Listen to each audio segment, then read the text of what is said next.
नमस्कार, स्वागत है आपका। मेरा नाम है विपिन विभाग। मेरे साथ मेरे सहयोगी सादाब रिजवी। धन्यवाद साहब। पंजाब में किसानों की मांग को लेकर किसान नेता और केंद्रीय कृषि मंत्री शिवराज सिंह चौहान की बैठक हुई। इस बैठक में कुछ नतीजा तो नहीं निकल सका, लेकिन इसके बाद पंजाब पुलिस ने जगजीत सिंह डल्लेवाल और सरवर सिंह पंधेल को हिरासत में ले लिया। वहीं शंभू और खनौरी बॉर्डर पर बैठे किसानों के अस्थायी कैंप हटा दिए गए और किसानों को वहां से हटा दिया गया, भगा दिया गया। शंभू और खनौरी बॉर्डर पर इंटरनेट भी सस्पेंड कर दिया गया है। इसको लेकर विपक्षी दल लगातार बीजेपी की केंद्र सरकार और पंजाब की आप सरकार पर हमलावर है। जुलाना से कांग्रेस विधायक विनेश फोगाट ने सोशल मीडिया पर कुछ वीडियो पोस्ट करते हुए लिखा है कि आज कृषि मंत्री ने किसान नेताओं के साथ मीटिंग की। बाहर आकर मीडिया से कहा मीटिंग सकारात्मक रही, और वहीं दूसरी तरफ किसान नेताओं को पंजाब पुलिस ने अरेस्ट कर लिया। ये आप यानी आम आदमी पार्टी और बीजेपी की मिली भगत से हुआ है। किसानों के साथ नाइंसाफी और धोखा है। वहीं कांग्रेस सांसद कुमारी शैलजा ने भी पंजाब पुलिस के एक्शन पर आपत्ति जताई और कहा कि पंजाब पुलिस द्वारा किसान नेता जगजीत सिंह डल्लेवाल और सरवण सिंह पंधेर की जबरन हिरासत निंदनीय है। यह साबित करता है कि पंजाब में आम आदमी पार्टी की सरकार में शांतिपूर्ण विरोध के लिए कोई जगह नहीं है।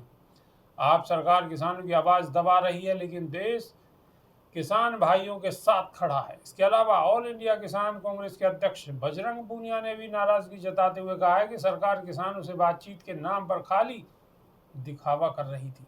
ये बात सरकार की इस कायराना हरकत से साफ हो गई है। किसान नेताओं को वार्ता के बहाने बुलाकर उन्हें गिरफ्तार करना कहाँ की बहादुरी है। सरवन सिंह पंधेर और डल्लेवाल समेत कई किसान नेता जब अपनी मांगों को लेकर सरकार से मिले तो उम्मीद थी कि कोई समाधान निकलेगा, लेकिन सरकार ने बातचीत के बाद उन्हें हिरासत में ले लिया।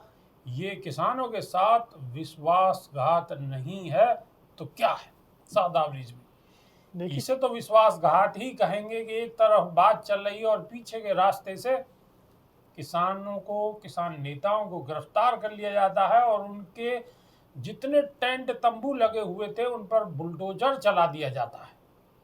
सही मायने तो किसानों के साथ में, सही मायने में बेबाक जी, किसानों के साथ में शुरू से विश्वासघात होता चला आ रहा है। ये पहली बार विश्वासघात नहीं हुआ है। कई बार जब किसान आंदोलन दिल्ली के अंदर चला था और दिल्ली में किसान आंदोलन पर बैठे हुए लोग बातचीत करने के लिए सरकार से जा रहे थे, तब भी उनको बार बार बरगलाने की कोशिश की गई। किसानों से कहा गया कि आइए हमारे साथ बैठिए, समाधान निकलेगा। समाधान निकला। फिर उसके बाद उनसे वादे किए गए और गारंटी दी गई एमएसपी की, और कहा गया कि आप अपना आंदोलन ख़त्म कर लीजिए, हम एमएसपी की गारंटी देने के लिए तैयार हैं, और जितने भी कानून थे सरकार ने जो थोप दिए थे वो काले कानून वापस लेने के लिए तैयार हैं। लेकिन जब किसान आंदोलन से किसान घर चले गए अपने, और उन्होंने अपना वादा निभा दिया, लेकिन सरकार ने अपना वादा नहीं निभाया। आज तक भी किसान जो थे वो बेचारे वापस लौट चुके थे, लेकिन सरकार अपना कदम पीछे ले चुकी थी। किसानों के खिलाफ उन्होंने फिर से जो है उग्र मामले शुरू कर दिए थे। खनारी बॉर्डर हो, चाहे फिर दूसरे सिंगू बॉर्डर हो, शंभू बॉर्डर हो, जहाँ जहाँ दोबारा किसान आए और उन्होंने याद दिलाया कि सरकार अपनी वादा खिलाफी कर चुकी है, सरकार अपने वादों से मुकर चुकी है, जबकि किसानों ने जो वादा किया था वो पूरा कर दिया। तो तब भी सरकार ने विश्वासघात करने का काम किया था, और अब भी सरकार ने विश्वासघात करने का काम किया है। बिल्कुल सादाब रिजवी, इसमें सबसे बड़ी बात ये है कि केंद्र सरकार से किसानों की मांग है, और केंद्र सरकार से मांग है तो सीधा सीधा ये भी कह सकते हैं कि सीधा सीधा लड़ाई है। लेकिन इसमें आम आदमी पार्टी की सरकार है पंजाब के अंदर, और पंजाब में पंजाब सरकार ने जो कृत्य किया है वो कहीं ना कहीं दोनों की मिली जुली साजिश के तहत ये काम किया गया है।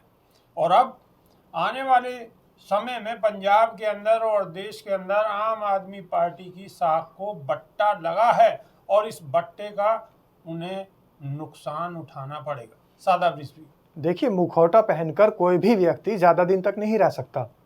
आम आदमी पार्टी सारे लोगों को पता है, पूरा देश जानता है किसकी उपज है।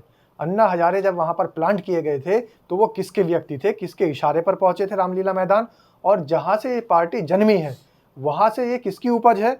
आरएसएस ने ही इस पार्टी को जन्म दिया था, सारा देश जानता है।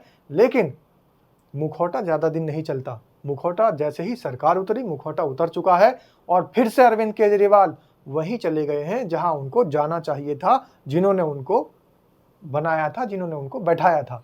लेकिन अरविंद केजरीवाल ने बीच में गद्दारी करने की कोशिश की, उनकी गद्दारी नहीं चल पाई। फिर उनको भारतीय जनता पार्टी में ही अपनी पार्टी को विलय करना पड़ेगा और वो दिन दूर नहीं है जिस समय अभी देखिए आपके किसानों का सिस्टम शुरू हो चुका है। किसानों के ऊपर जो उग्रता पंजाब सरकार कर रही है, इसी से आप देख सकते हैं एक बड़ा उदाहरण है कि किसी न किसी जगह ऐसा समय आएगा कि आम आदमी पार्टी खुद भारतीय जनता पार्टी में विलय कर देगी और अरविंद केजरीवाल डायरेक्टली, अभी तो वो इनडायरेक्टली कुछ ना कुछ बोलते रहते हैं, लेकिन डायरेक्टली जाकर भाजपा की गोद में चलिए, विलय होना वो आगे की खबर होगी, लेकिन फिलहाल जो स्थिति है उसमें किसानों के साथ पंगा लेने के बाद में आम आदमी पार्टी के लिए एक नई मुश्किल खड़ी हो चुकी है। पूरे पंजाब के अंदर लगातार आंदोलन चल रहा है और शासन प्रशासन असमंजस की स्थिति में, वो करे तो करे क्या। लेकिन फैसला आम आदमी पार्टी ने ऐसा लिया है कि इसका नुकसान कहीं ना कहीं उन्हें उठाना ही पड़ेगा। आप सब लोग इस पूरे घटनाक्रम को किस तरीके से देखते हैं, कमेंट के माध्यम से अवश्य बताएं। आपकी राय का इंतजार रहेगा। अभी के लिए सिर्फ इतना ही। बहुत बहुत शुक्रिया। नमस्कार। धन्यवाद।